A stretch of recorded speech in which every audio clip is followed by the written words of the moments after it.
सद्योनि जन्मसु पुरुषः प्रकृतिस्थो हि भुङ्क्ते प्रकृतिजान् गुणान् कारणं गुणसङ्गस्य सदसद्योनि जन्मसु पुरुषः प्रकृतिस्थो हि भुङ्क्ते प्रकृतिजान् गुणान् कारणं गुणसङ्गस्य सदसद्योनि जन्मसु ओके। ट्रांसलेशन इंपॉर्टेंट श्लोक है। कौन पढ़ेगा ट्रांसलेशन इसका? ओके, अंश will read. The living entity in material nature thus follows the ways of life, enjoying three modes of material nature. This is due to his association with that material nature. Thus, he meets with good and evil among various people. Thank you. Okay तो अब हम पढ़ेंगे पर्पट, फिर पर्पट के बाद हम discussion करेंगे इस श्लोक का। तो कोई वॉलंटियर करेगा पर्पट पढ़ने के लिए? तो मैं करता हूँ। I'll read it. This verse is very important for an understanding of how the living entity transmigrate from one body to another. तो एक शरीर से दूसरे शरीर में कैसे जाती है लिविंग एंटिटी, ये पता लगेगा इस श्लोक से। दूसरे चैप्टर में हमने पढ़ा था, it is explained in the second chapter that living entity is transmigrating from one body to another just as one changes dress. तो हमने पढ़ा था वासांसि जीर्णानि यथा विहाया नवानि गृह्णाति नरोपराणि तथा शरीरानि विहाय जीर्णानि अन्यानि सम्याति नवानि देहि। जैसे पुराना शरीर छोड़ के दूसरा शरीर आत्मा जो लेती है वो उसी प्रकार है जैसे पुराना कपड़ा वस्त्र हम लोग उतार के नए साफ कपड़े पहन लेते हैं, तो उसी तरीके से आत्मा जो है शरीर छोड़ती है और दूसरा ले लेती है। This change of dress is due to his attachment to material existence. अब ऐसा हो क्यों रहा है? क्योंकि अटैचमेंट है मटीरियल एग्जिस्टेंस से, उसको स्पिरिचुअल वर्ल्ड में नहीं जाना और मटीरियल वर्ल्ड में रहना है, ऐसा डिज़ायर है। मटीरियल चीज़ों को इंजॉय करना, मटीरियल लेवल पे डिज़ायर्स फुलफिल करना, ये अभी भी पूरी तरह से ख़त्म नहीं हुआ, इसलिए उसको दोबारा से शरीर लेना पड़ता है। As long as he is captivated by this false manifestation, he has to continue transmigrating from one body to another. और जब तक ये इच्छाएं रहती हैं इस भौतिक जगत को भोगने की, तब तक एक शरीर से दूसरे शरीर, दूसरे से तीसरे मटीरियल शरीर मिलता रहेगा और एक्सेप्ट करना पड़ता है आत्मा को। Due to his desire to lord it over material nature, he is put into such undesirable circumstances. तो इस वजह से इसको ऐसे खतरनाक सिचुएशन में डाला जाता है, अनडिजायरेबल सर्कमस्टांसेस में डाल दिया जाता है। Under the influence of material nature the entity is born sometimes as a demigod, कभी कभार देवता का जन्म मिलता है, समटाइम्स एज अ मैन, मनुष्य का कभी जन्म मिलता है, sometimes as a beast, as bird, as worm, as an aquatic, as a saintly man, as a bug. तो कभी जानवरों का, कभी पक्षियों का, कभी छोटे कीड़े मकोड़ों का, कभी पानी के जंतुओं का, कभी बहुत सज्जन व्यक्ति का, कभी एक कीड़े का। तो इस तरीके से अलग अलग शरीर में हम घूमते जाते हैं, ऐसा होता जा रहा है। This is going on and in all cases the living entity thinks himself to be the master of the circumstances, yet he is under the influence of the material nature. और सोचती क्या है आत्मा? वो सोचती है कि मैं मास्टर हूँ। मास्टर हूँ मतलब कि मैं हूँ इन सब चीज़ों की भोक्ता, मेरे को एंजॉय। तभी हमारे अंदर ये मेंटालिटी है ना, हमको कंफर्टेबल सिचुएशन में रहना है, हमको ये लगता है कि हमारे हिसाब से सब चीज़ें चलें, तो ये भोक्ता की मेंटालिटी है। ये मेंटालिटी है कि हमको इंजॉय करना है, ठीक है। येट ही इज अंडर, और असलियत ये है कि हम जो ये सृष्टि, ये जो प्रकृति है, इसके नियमों से बंधे हुए हैं एक्चुअली। हम फ्रीली कुछ नहीं कर सकते जब तक हमें परमिशन नहीं देते प्रकृति के कानून, प्रकृति के जो लॉज है। जैसे हमको मन करे हमें उड़ना है, फ्लाई करना है, जैसे पक्षी फ्लाई करते हैं, तो लॉज ऑफ नेचर हमारे को अलाउ नहीं करेंगे कि हम फ्लाई करें। लेकिन हाँ, लॉज ऑफ नेचर के हिसाब से आप एरोप्लेन में जाके फ्लाई कर सकते हो, तो वो अलाउ करता है। तो जिस तरीके के लॉज हैं उस हिसाब से ही आप कर सकते हो अपने आप को कंडक्ट। तो फिर से पढ़ रहा हूँ मैं translation. Living entity in the material nature thus follows the way of life enjoying the three modes of material nature. This is due to his association with material nature. Thus he meets with good and evil among various species. प्रॉपर्ट में प्रभुपाद ने पहले paragraph में बोला है कि इस particular श्लोक में ये बता रहे हैं कि कैसे एक शरीर से दूसरे के शरीर में आत्मा जाती है। जैसे एक वस्त्र को त्याग कर दूसरा वस्त्र पहन लेते हैं हम, वैसे ही आत्मा एक शरीर को त्याग के दूसरे में चली जाती है। और ये किस हिसाब से होता है? ये उसकी इच्छाओं के हिसाब से होता है। और ये इच्छाएं जो हैं ये तीन गुणों के प्रभाव से होती हैं। Three modes of material nature. तो three modes of material nature हमने पहले पर पढ़ा हुआ है। तो कोई आप में से बता सकता है तीन मोड्स कौन कौन से हैं? संस्कृत में भी और इंग्लिश में भी, दोनों में बता दो आप।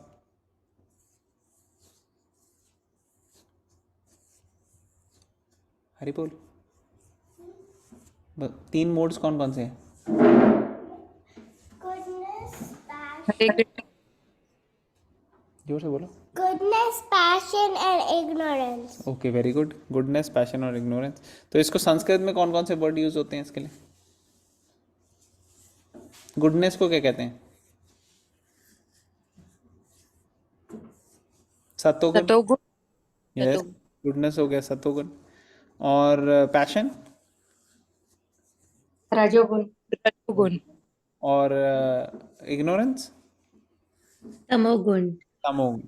तो ये तीन जो गुण हैं उनके प्रभाव से हम चलते हैं। और ये तीन गुण कैसे हमारे को डायरेक्ट करते हैं? जैसी हम चॉइसेस लेते हैं। मान लो अगर हम सब कार्य अपने सत्वगुण में करते हैं तो सत्वगुण स्ट्रांग हो जाता है और फिर सत्वगुण हमारे को सत्वगुण में आगे बढ़ाता है। अगर हम सारे कार्य जो हैं वो सत्वगुण में नहीं करते, बहुत थोड़े से करते हैं सत्वगुण में, और ज़्यादातर रजो और तमो में करते हैं, तो रजो और तमो हमारे को गाइड करेंगे। और अगर हमारे पूरे कार्य जो है वो तमो में ही है तो तमोगुण हमें फोर्स करेगा और वैसी प्रोपेंसिटी लगेगी। तो अगर हम खाना पीना चूज करते हैं सत्वगुण का, तो सत्वगुण का प्रभाव होगा। अगर हम दिन में ज़्यादा एक्टिव होते हैं सत्वगुण वाले टाइम पे, सत्वगुण सबसे ज़्यादा एक्टिव कौन से समय में होता है दिन में? किसी को पता? कौन बताएगा? ब्रह्म मुहूर्त। सत्वगुण हो जाता है सुबह के टाइम में, सुबह, मॉर्निंग 6। Early morning. हाँ, और वो चलता है धीरे धीरे धीरे धीरे कम होने लग जाता है, और दोपहर तक रजोगुण जो है वो सबसे ज़्यादा स्ट्रांग हो जाता है, और फिर रजोगुण कम होने लगता है, और रात के टाइम में तमोगुण बहुत स्ट्रांग हो जाता है। तो ऐसे चलता है, मिडनाइट तक तमोगुण का प्रभाव बहुत ज़्यादा होता है। तो ये रजो, सतो और तमो जो हैं ये हर चीज़ में आपको मिलेंगे। चाहे आप कुछ खा रहे हो, चाहे आप कुछ कार्य कर रहे हो, चाहे आप दिन के टाइम में देख लो, चाहे आप जानवरों में देख लो, अलग अलग जानवर अलग अलग गुणों में होते हैं। चाहे आप अलग अलग इंसानों को देख लो, किसी में आपको सतो ज़्यादा प्रभाव वो मिलेगा, स्ट्रांग मिलेगा, किसी में रजो, किसी में तमो, और उसी के प्रभाव से हम कार्य भी करते हैं। तो आप में से कोई एग्जाम्पल दे सकता है जो सत्वगुणी है, जो तमोगुणी है और रजोगुणी है, इनमें से किसी एक का एग्जाम्पल दे सकते हो? आपके क्या क्या क्वालिटीज़ हैं जो सत्वगुण में ज़्यादा लोग जो होते हैं उनके अंदर ज़्यादा प्रेवलेंट होंगी, जो तमो में होते हैं उनके ज़्यादा प्रेवलेंट होंगी, और जो रजो में होते हैं उनके अंदर ज़्यादा प्रेवलेंट होंगी? कोई दे सकता है कुछ एग्जाम्पल? बड़े दिन हो गए हमने डिस्कस नहीं किया सत्व रजो तमो को।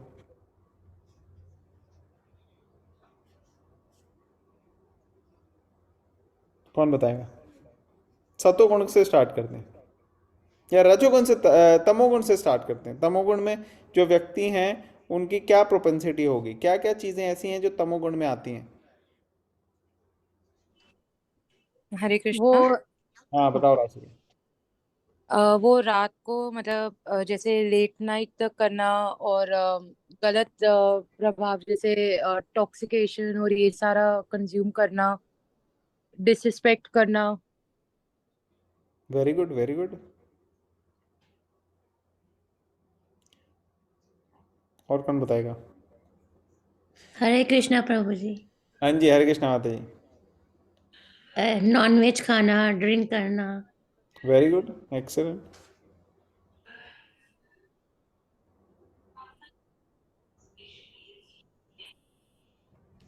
और कुछ?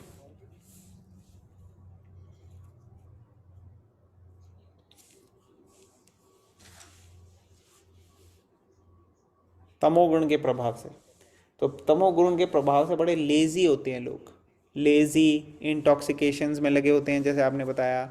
ठीक है, पब वगैरह इधर उधर जाएंगे वो। आ, और इतना ज़्यादा उनको रुचि नहीं होती कुछ कार्य करने के लिए जो कि उनके क्या कहते हैं फ्यूचर के लिए बेनिफिशियल हो। वो ऐसे काम करते हैं जिससे उनका भी लॉस होता है और बाकी लोगों का भी लॉस हो जाता है। तो ये उनका क्या कहते हैं सिम्टम है। और तो ये तो हो गया सत्वगुण वालों का, और सॉरी तमोगुण वालों का। अब सत्वगुण में जो होते हैं उनके बारे में। वो लोग सुबह अपना जल्दी उठते हैं, अपना स्नान वगैरह करके भगवान की पूजा करते हैं, अपना फिर डेली कार्य शुरू करते हैं। ये नॉन वेज और ये ड्रिंक इन सब से दूर रहते हैं। Very good very good. और बताइए सत्वगुण में और क्या होता है?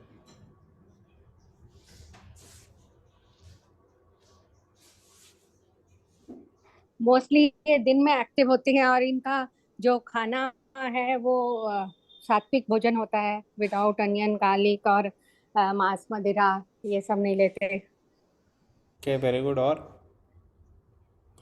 तो जल्दी उठते हैं, उनका खाना सात्विक होता है, और बताइए।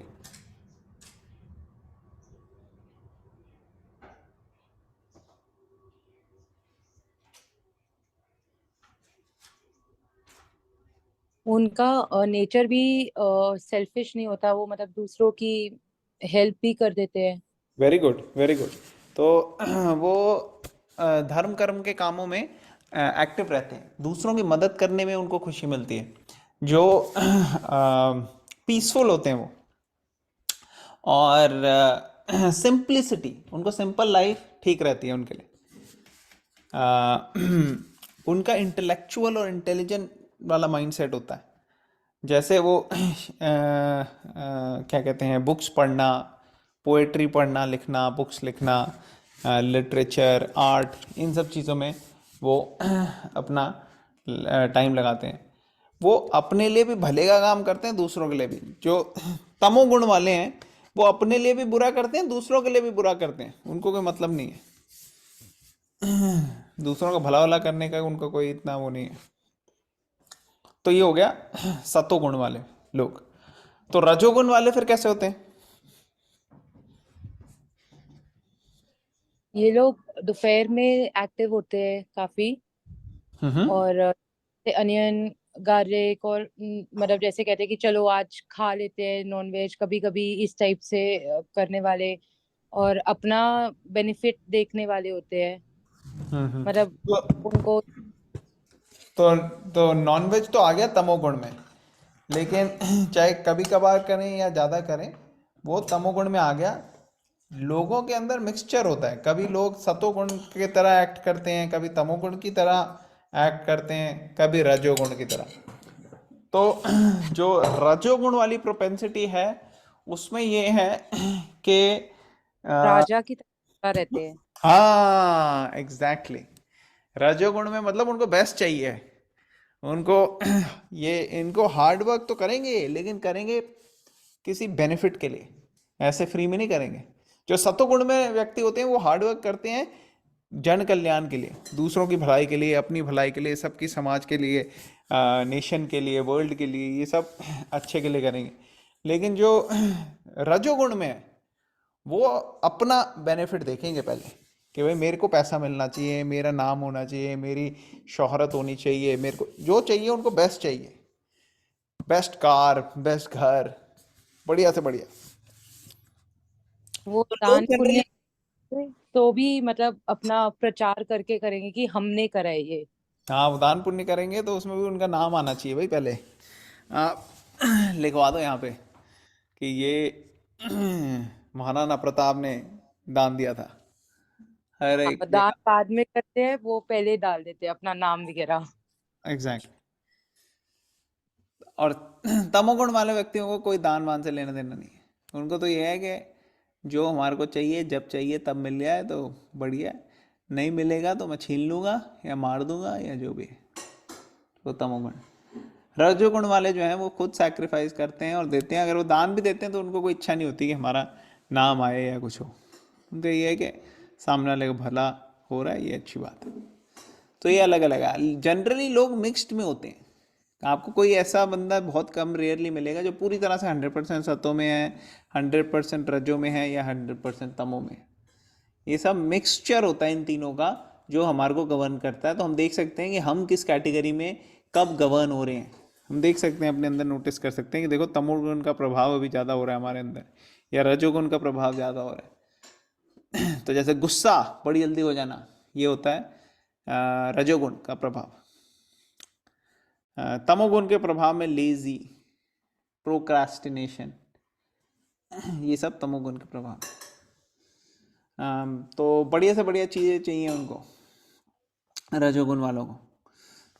वो बहुत वर्क हार्ड करेंगे पैसे के लिए, बहुत बड़ी बड़ी बिल्डिंग्स बनाना, बड़े बड़े यू नो कंफर्टेबल लाइफस्टाइल होना, तो ये सब रजोगुण में आ जाता है।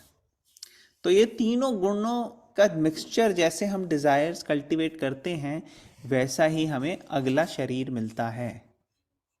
Living entity in the material nature thus follows the way of life enjoying the three modes of material nature। तीन मोड्स ऑफ मटीरियल नेचर हमारे को इन्फ्लुएंस करते हैं। This is due to his association with the material nature, thus he meets with good and evil among various species. और इससे क्या होता है कि अलग अलग स्पीशीज में हमारा बर्थ होता है और अच्छा और बुरा हमें को देखना पड़ता है, और बहुत मिजरेबल लाइफ होती है एक्चुअली। हम देखें अगर अपने चारों तरफ तो कई सारे जीव जंतु जो हैं बहुत सफ़र कर रहे हैं एक्चुअली। हर एक जीव जंतु जो है, चाहे वो किसी कीड़े मकोड़े की लाइफ में हो, चाहे इंसान की लाइफ में हो, चाहे पेड़ पौधे की लाइफ में हो, चाहे जानवर की लाइफ में हो, हर वक्त डर है कि कोई आके मुझे कहीं अटैक ना कर दे। ह्यूमंस को तो चलो फिर भी कम होता है, लेकिन बाकी सब स्पीशीज़ में बहुत ज़्यादा होता है। ह्यूमंस के लिए उनका अटैक होता है उनकी इज्जत पे, उनको इंसल्टेड फील हो जाता है बड़ी इजीली आज की डेट में अगर आप देखो तो वो भी एक तरह से डिफेंस मैकेनिज्म। तो इसलिए जो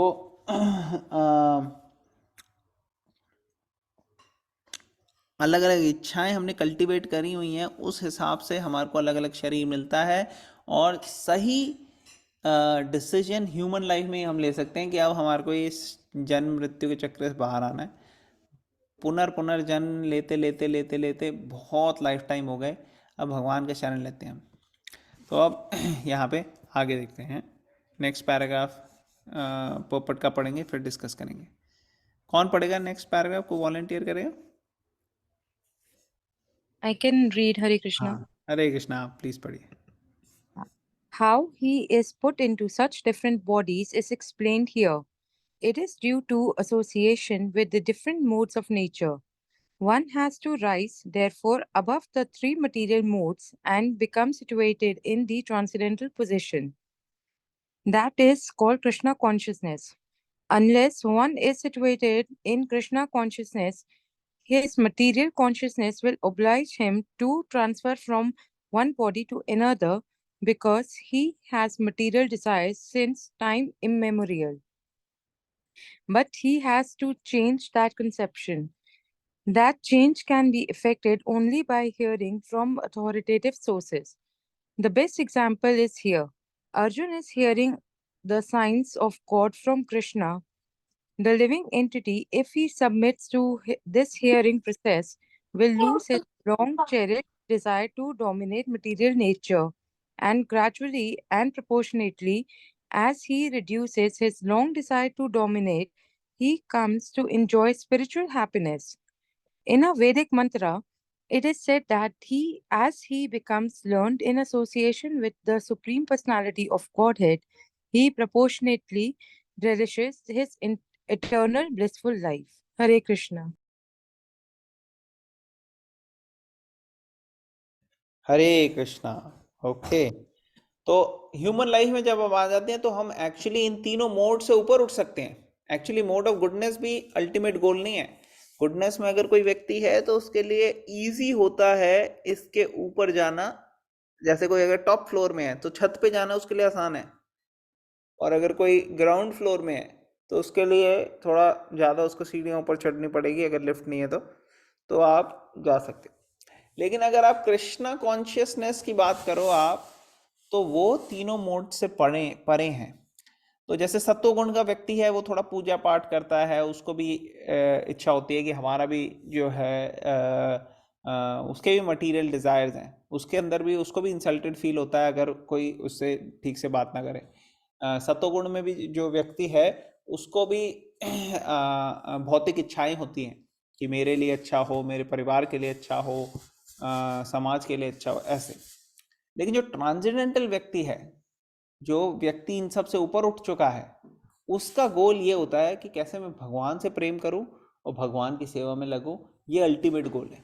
अल्टीमेट गोल यही है कि कैसे, क्योंकि उसको ये पूर्ण तरीके से विश्वास हो जाता है कि भगवान तो मेरी रक्षा करेंगे ही करेंगे, मैं भगवान का ही पूरी तरह से सुरक्षित हूँ मैं। जैसे प्रहलाद महाराज हैं, वो क्लासिक एग्जाम्पल हैं कि क्या उनको कोई फर्क नहीं था, उनको कोई मार रहा है, कोई कुछ कर रहा है, उनको ये पूरी तरह से पता था कि मैं भगवान की प्रोटेक्शन में हूँ, इसलिए कोई भी उनको टच नहीं कर सका। तो वो होता है व्यक्ति जो सतोगुण से भी ऊपर हो। उसको वो अगर दान देता है तो वो भगवान के कार्यों में ध्यान देता है। वो अगर खाना लेता है तो उसको भगवान को ऑफर करके लेता है खाना को। अगर वो कुछ ट्रैवल करता है तो देखता है कि कैसे मैं भगवान के सेवा में और भगवान के बारे में सीख सकूं। वो हियरिंग, चैंटिंग, इन सब को और भगवान के स्क्रिप्चर्स पढ़ने को और ऐसे लोगों के साथ एसोसिएट करने को जो है वो बहुत आतुर रहता है। तो ये हो गया ट्रांसेंडेंटल। ये प्लेटफॉर्म तक आना, इसके लिए ये अल्टीमेट गोल है एक्चुअली।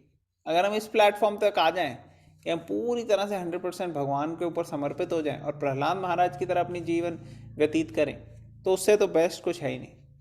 तो ये मोड ऑफ गुडनेस से भी हाई है। तो इसको कहते हैं विशुद्ध सतोगुण, मतलब कि प्योर गुडनेस, ट्रांसेंडेंटल पोजीशन। तो ये ट्रांसेंडेंटल पोजीशन को कृष्णा कॉन्शियसनेस कहते हैं। अगर कोई इसमें सिचुएटेड है तो उसको मटीरियल कॉन्शियसनेस जो है वो डिस्टर्ब नहीं करेगी, मतलब ही इज अबव इट। और अगर करेगी भी तो वो इजीली हैंडल कर लेगा, वो उसके चक्कर में नहीं आएगा। तो ऐसा व्यक्ति एक बार जब शरीर छोड़ता है तो फिर वो वापस शरीर उसको लेने की जरूरत नहीं होती, वो सीधा भगवान के धाम में चला जाता है या फिर भगवान के कार्यों में लगता है कहीं और, मगर कभी भी उसको जन्म मृत्यु के लिए फोर्स नहीं किया जा सकता। वो अपनी इच्छा से भगवान की सेवा में पूरी तरह से लगा रहता है और ही इज नाउ फ्री। उसको कहते हैं मुक्त पुरुष। मुक्त पुरुष मीन्स वो उनका मुक्ति मिल चुकी है उनको, अभी वो जी रहे हैं लेकिन उनको मुक्ति मिल चुकी है। जरूरी नहीं है उनको मरना है पहले मोक्ष के लिए। मुक्त पुरुष means he is alive and he is serving for the pleasure of the Lord, but he is untouched by any of this. फिर आगे बता रहे हैं ही हैज़ टू चेंज, और इसके लिए हमारे को अपनी कंसेप्शन चेंज करनी है इस लेवल पे आने के लिए, ठीक है ना। और इसके लिए सबसे पहला और सबसे इम्पोर्टेंट स्टेप है हियरिंग, भगवान के बारे में सुनना और भगवान से अपना जो संबंध है उसको रीएस्टैब्लिश करना। और इसके लिए हमें अथॉरिटेटिव सोर्सेस चाहिए। हम ऐसे किसी से भी सुनेंगे तो उनकी कंटामिनेशन आ जाएगी, इसलिए हम भगवान से सुने, भगवत गीता पढ़ के, जैसे अर्जुन ने किया था। अर्जुन ने सीधा भगवान से पूछा था। उसी तरह अभी भी हम भगवान से जो भगवान ने अर्जुन को साइंस दी है उससे हम सीख सकते हैं, अगर हम एक बोनेफाइड प्रोसेस और बोनेफाइड आचार्य के माध्यम से आए। तो माधवाचार्य, रामानुजाचार्य, लॉर्ड चैतन्य महाप्रभु, ये सब पुराने टाइम में आए, और अभी रिसेंट टाइम में हमने देखा कि बलदेव विद्याभूषण, विश्वनाथ चक्रवर्ती ठाकुर और शिला भक्तिसिद्धांत सरस्वती महाराज और शिला प्रभुपाद, ये इतने महान महान आचार्य आए और उन्होंने ये भगवत गीता की एक्सप्लेनेशन हमें दी। तो हम इसका बेनिफिट उठा सकते हैं, और इससे हम देखते हैं हमारी लाइफ जो है पूरी तरह से परफेक्ट बनाने की कोशिश करेंगे हम, तो भगवान की कृपा मिलेगी और परफेक्ट बन जाएगी हमारी लाइफ। तो ये ग्रेजुअल प्रोसेस है और इसको हम फॉलो कर सकते हैं। कई कई जन्मों से जो हमारे डिज़ायर्स हैं स्पिरिचुअल लाइफ की तरफ, जो कि अभी बहुत ज़्यादा कवर्ड हो गए हैं मटीरियल डिज़ायर्स की वजह से, उनको निकालना है, स्पिरिचुअल डिज़ायर्स को बाहर लाना है, और मटीरियल डिज़ायर जो है उनको शांत करना है स्पिरिचुअलिटी को स्ट्रॉन्ग करके। जब स्पिरिचुअल डिज़ायर्स स्ट्रॉन्ग हो जाएंगे तो मटीरियल डिज़ायर्स अपने आप शांत हो जाएंगे और ट्रांसफॉर्म हो जाएंगे। तो प्रभुपाद बता रहे हैं, इन द वैदिक मंत्र it is said that he becomes learned in association with Supreme Personality of Godhead. He proportionally relishes his eternal blissful life. तो हम relish करते हैं अपनी eternal blissful life को, अगर हम भगवान की बारे में सुनते हैं और भगवान की एसोसिएशन में रह सकते हैं एक्चुअली।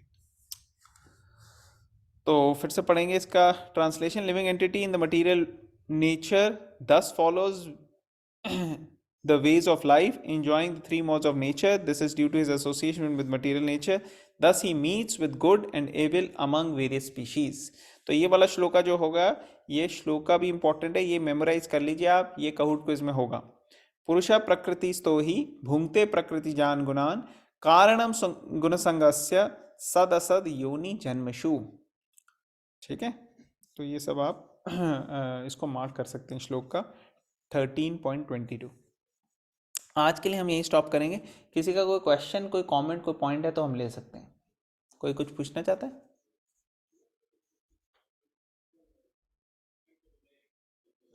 ओके, तो हम यही एंड करते हैं। Thank you all the devotees. ग्रंथराज भगवद गीता की जय, श्रील प्रभुपाद की जय। हरे कृष्णा महामंत्र करेंगे 11 बारी और फिर कंक्लूड करेंगे। हरे कृष्णा कृष्णा कृष्णा हरे हरे, हरे राम राम राम